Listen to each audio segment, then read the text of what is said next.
Some people build their lives on love, others on ambition. My wife, Seraphina, built hers on a stage.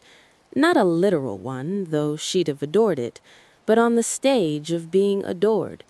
I was her first and most devoted audience.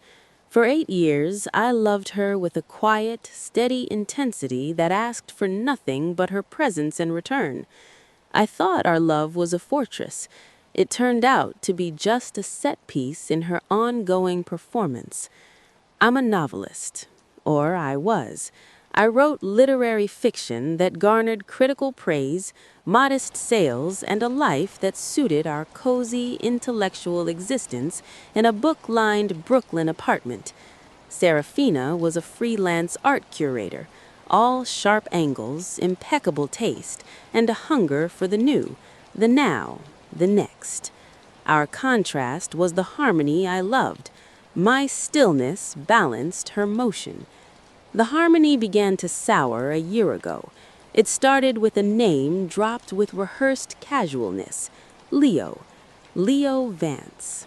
A gallerist, a visionary, a man who moved through the art world like a shark in a bespoke suit. He was everything I wasn't. Loud, financially flashy, socially omnipresent. He represented the edge Seraphina craved. "He's revolutionizing the local scene," she'd say, her eyes alight with a fervor I hadn't seen directed of me in years. She began curating shows at his gallery, The Gilded Frame. Evenings that were once hours became networking events, artist dinners, essential openings. She'd come home at midnight smelling of cigarette smoke and expensive gin, her pupils wide with adrenaline, talking a mile a minute about Leo's brilliant insights. I voiced my unease, gently. "You're spending a lot of time there. This Leo, he seems very invested in you." She'd laugh, a tinkling, dismissive sound. "Oh, my love, don't be provincial. It's business. He sees my potential. You should be happy for me. You have your books. I need my world." My love, provincial, the vocabulary of dismissal. My books, once our shared passion, became my hiding place, my small world compared to her expanding universe. I was being curated out of her narrative. The clues were literary in their subtlety.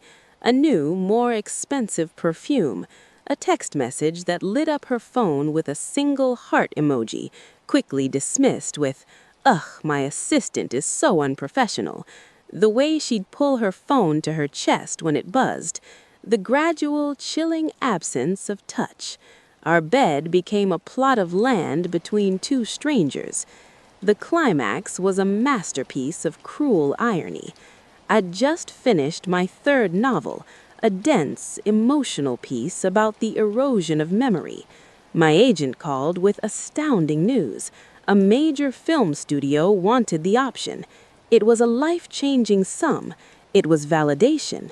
It was my moment. I raced home, bought her favorite flowers and a bottle of vintage champagne. I wanted to celebrate with her, to reconnect, to show her that my small world had just gotten a lot bigger.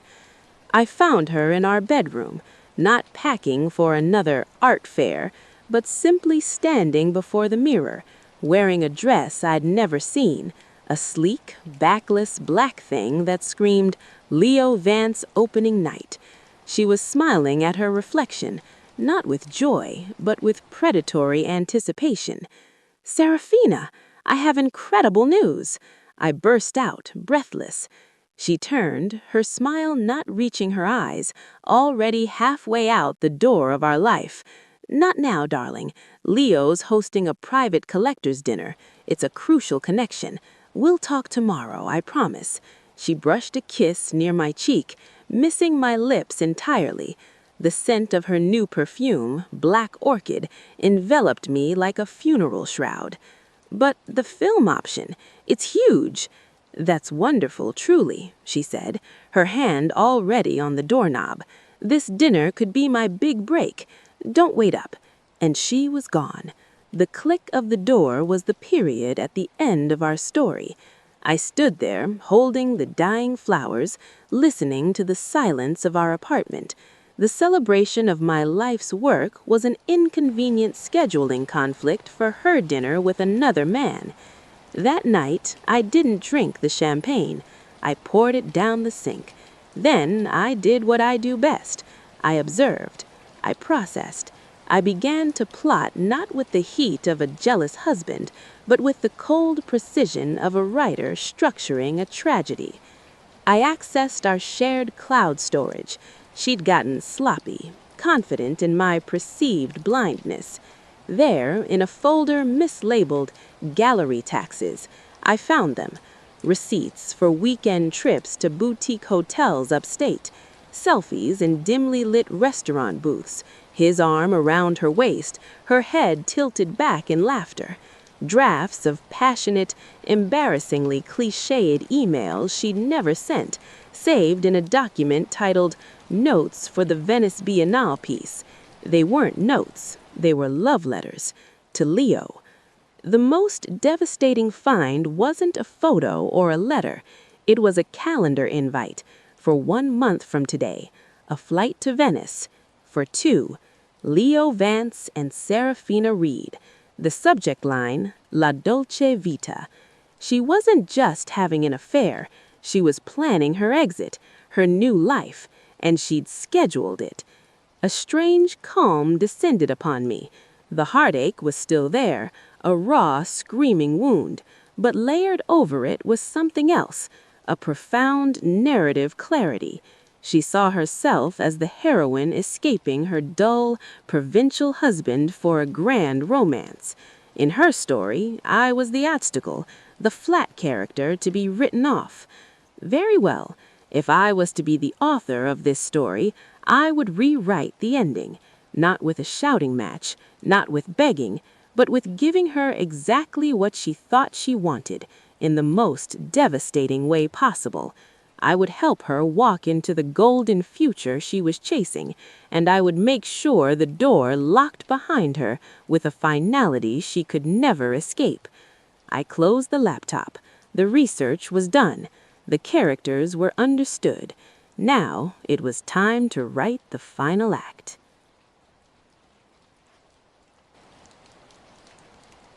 My revenge would not be a blunt instrument. It would be a subtle poison, administered drop by drop, a narrative virus inserted into the story she was writing for herself. I was no longer her husband, I was her editor, and I was about to make some drastic cuts. The first step was to become the perfect, unsuspecting spouse. I performed grief, but of the confused, sad variety, not the suspicious. I became more attentive, not less.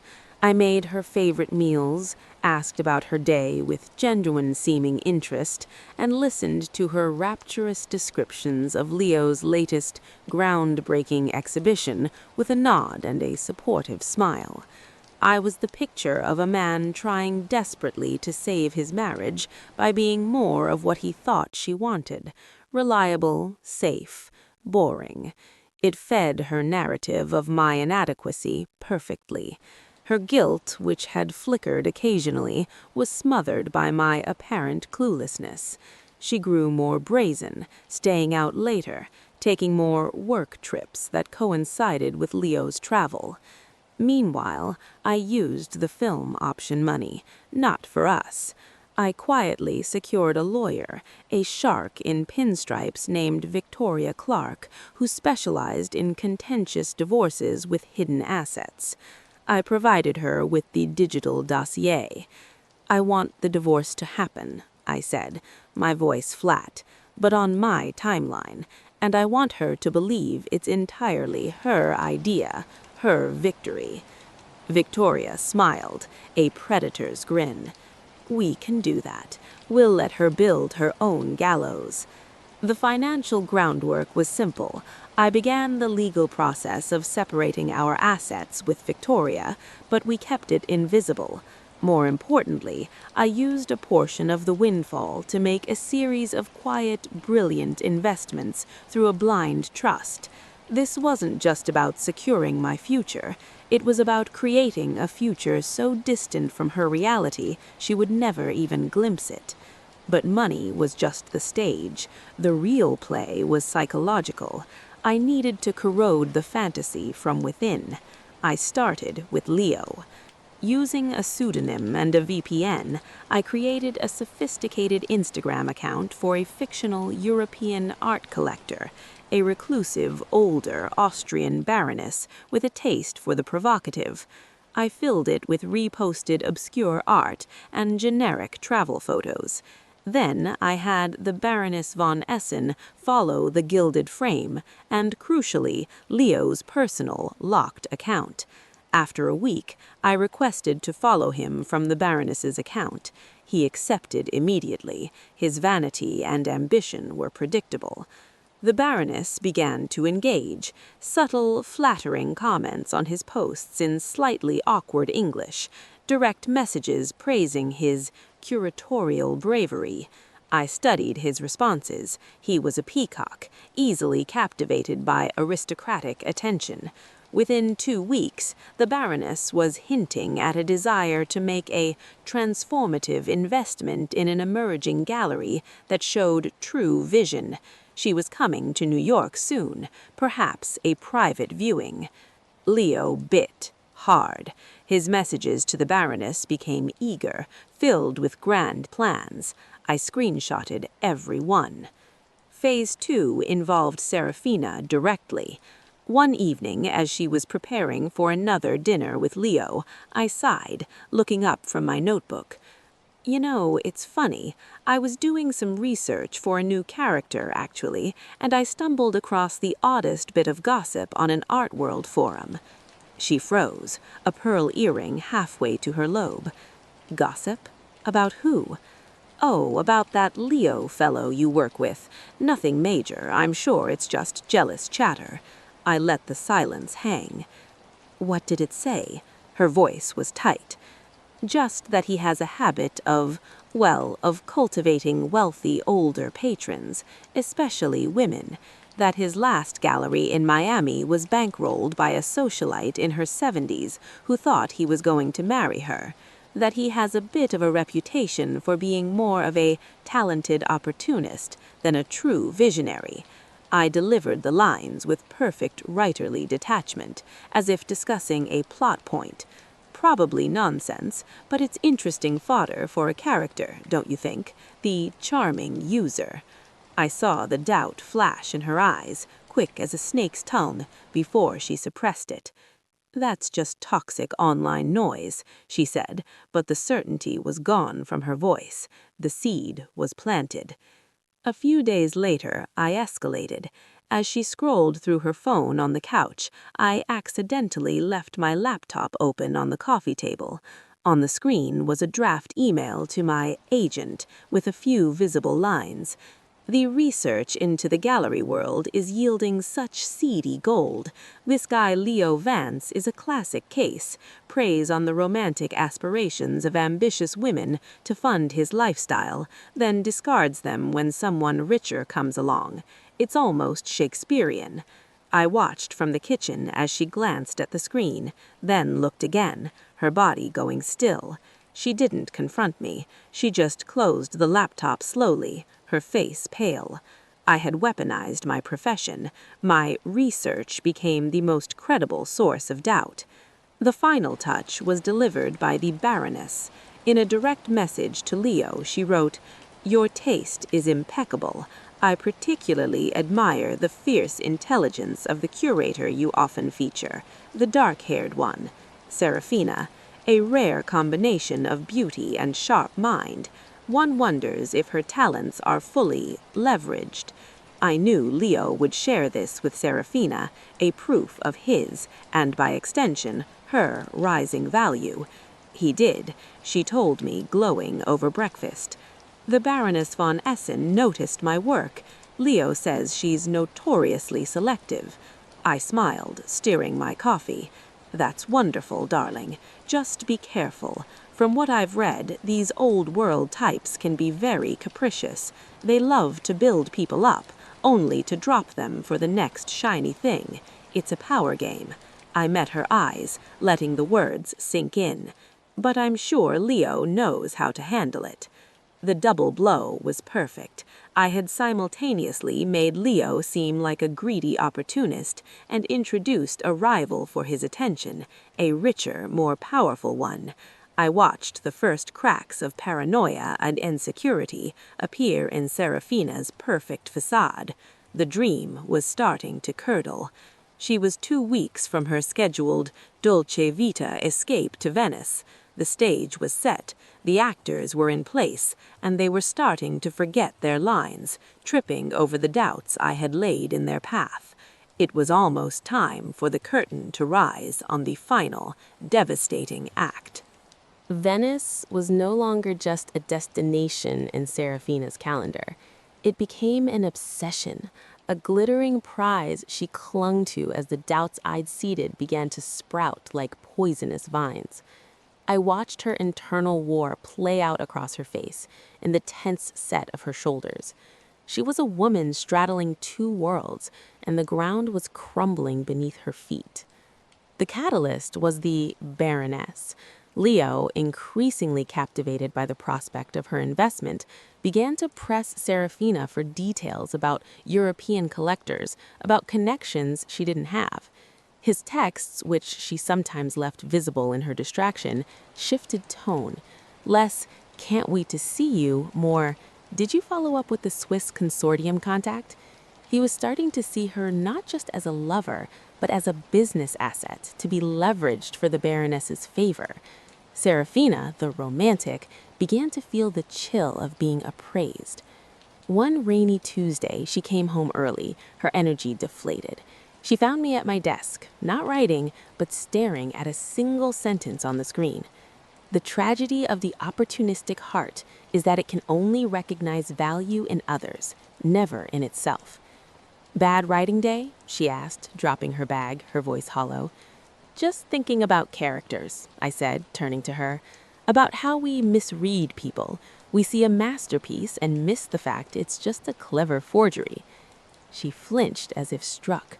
The line hit its target with uncanny precision. She poured herself a glass of wine, her hand unsteady. "Leo asked me to get the guest list for the museum's summer gala. He wants to cross-reference it with the Baroness's known associates." "Smart," I nodded. "Thorough. He's leaving nothing to chance." I paused, letting the implication hang. It must be exciting to be part of such a strategic operation. She didn't answer. She just drank. The fantasy was hardening into a transaction, and she was feeling the pressure. I offered her an escape hatch, laced with arsenic.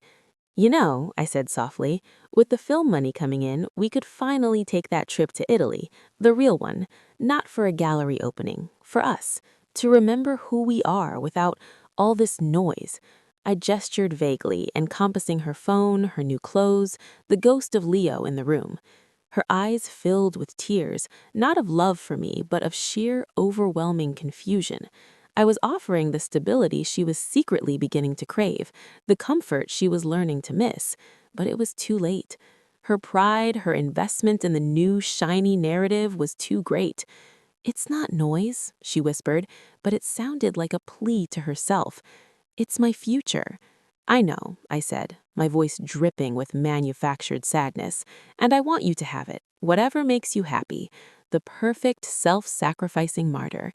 It was the role that infuriated her most, because it highlighted her own selfishness.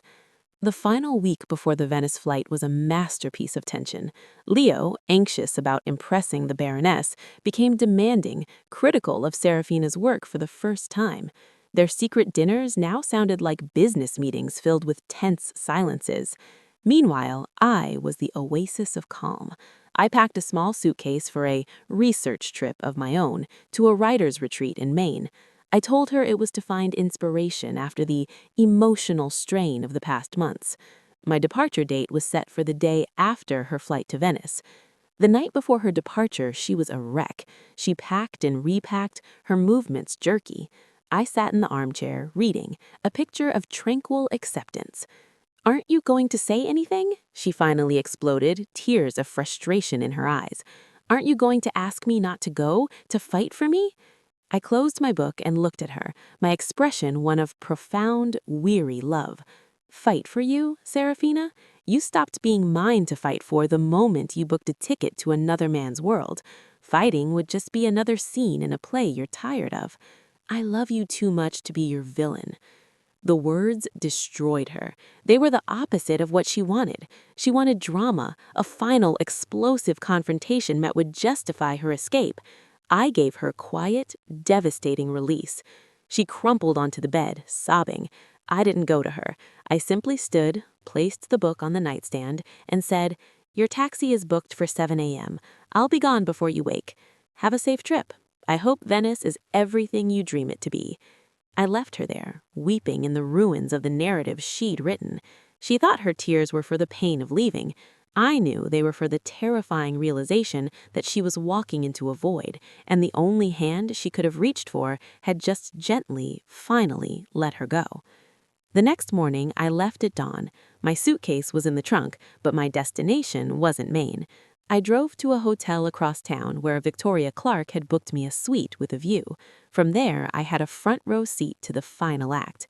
At 7:15 a.m., I watched via a discreet camera feed I'd installed in the living room, a final piece of research.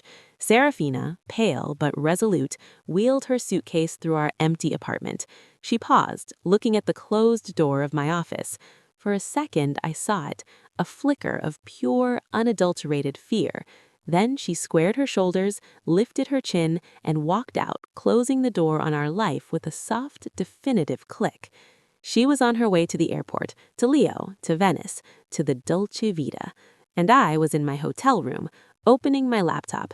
It was time to send the Baroness von Essen on a permanent vacation, and with her, Leo's last hope of a savior.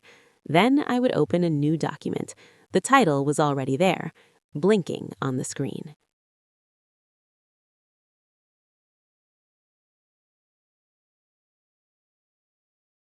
From my hotel suite, I orchestrated the final act with the detached precision of a conductor. The Baroness von Essen sent a last, devastating message to Leo Vance, timed to arrive as he and Seraphina would be checking into their Venetian hotel, a place called Il Rifugio dell'Arte, a painfully pretentious boutique hotel on a back canal. The message read, "After careful consideration, I have decided to invest my capital elsewhere. Your approach, while energetic, lacks the depth and authenticity I require. My advisors have also highlighted certain recurring patterns in your professional conduct that raise concerns about long-term stability. I wish you the best. Do not contact me again." I then deleted the Baroness's account, erasing her from the digital world as if she had never existed. For Leo, it would be a catastrophic financial and ego blow. For Seraphina, watching his reaction to this news in a foreign city, it would be the first crack in the shimmering facade of her new life. Next, I emailed Victoria Clark one word: execute.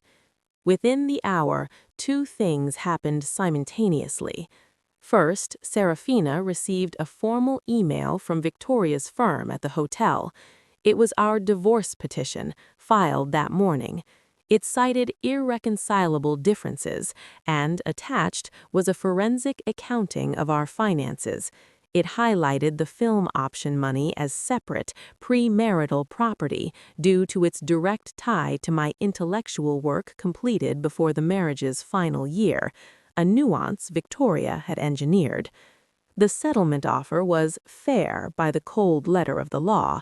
She would receive half of our marital assets, which, after years of my modest literary income, was a sobering sum compared to the fantasy of endless wealth she'd imagined with Leo.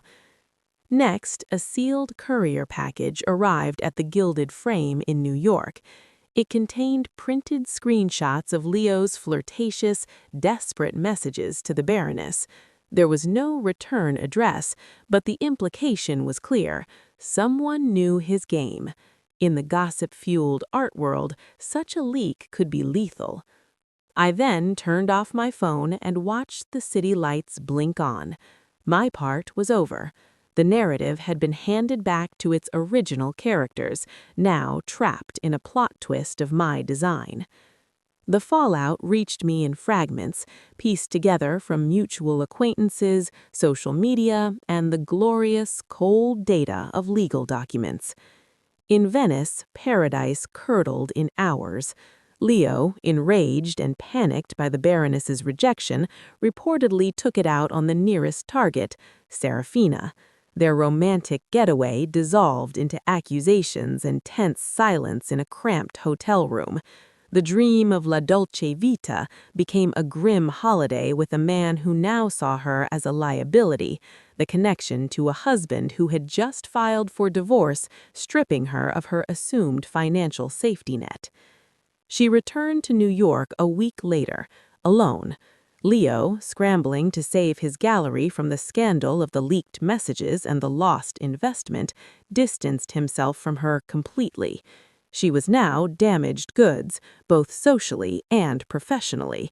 The art world, which had adored her as Leo's intriguing protégé lover, now whispered about her as the wife who'd left her novelist husband for a grifter and been left high and dry. Our divorce proceedings were cold and efficient. We met once in Victoria's office. Seraphina looked hollowed out, her sharp angles of her face now gaunt, her impeccable style replaced by a defensive, weary neatness. The fire was gone, extinguished by the cold rain of reality. "You planned all of this," she said, her voice a rasp, not a question.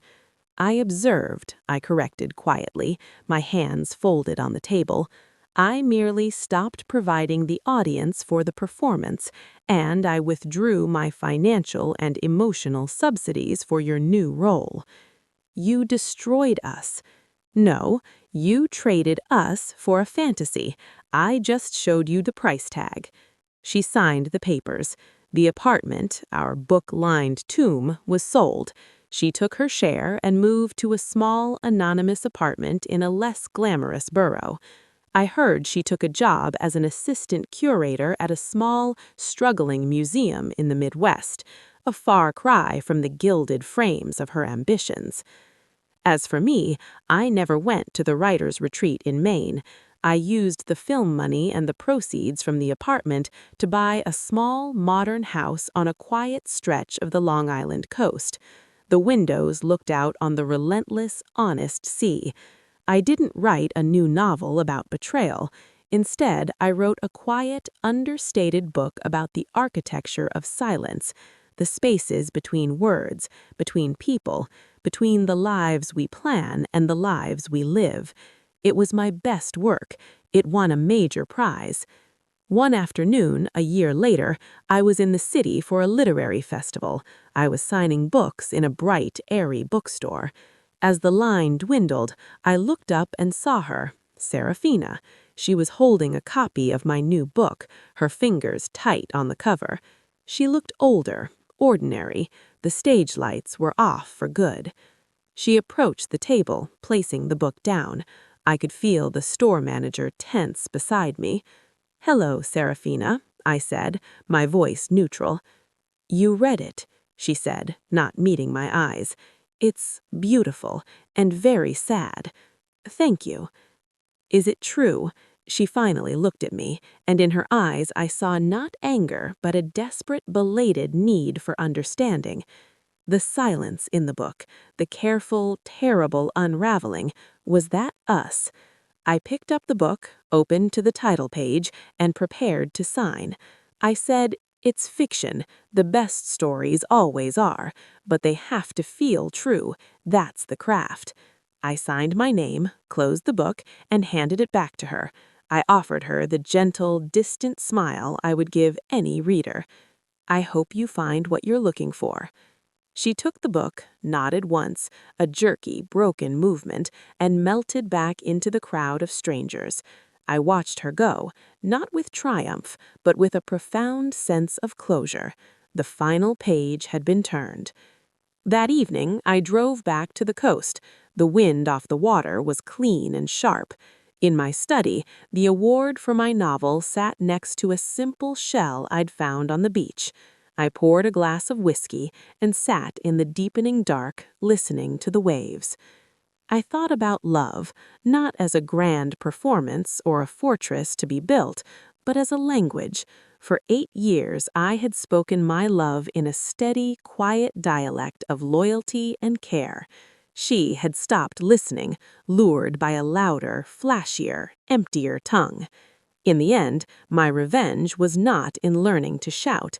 It was in finally ceasing to speak, and in doing so, revealing the utter silence that had always been at the center of her new world. I had not just won, I had rewritten the entire story, and in the new, quiet volume of my life, I was no longer a character in someone else's tragedy. I was the author, and the next chapter, for the first time, was mine alone to write. Our story has come to an end. If you've made it this far, how about subscribing to our channel? It helps us immensely. I've selected 2 other videos for you that I'm sure you'll enjoy. Feel free to click on them. I'll be waiting for you in the next story. See you soon.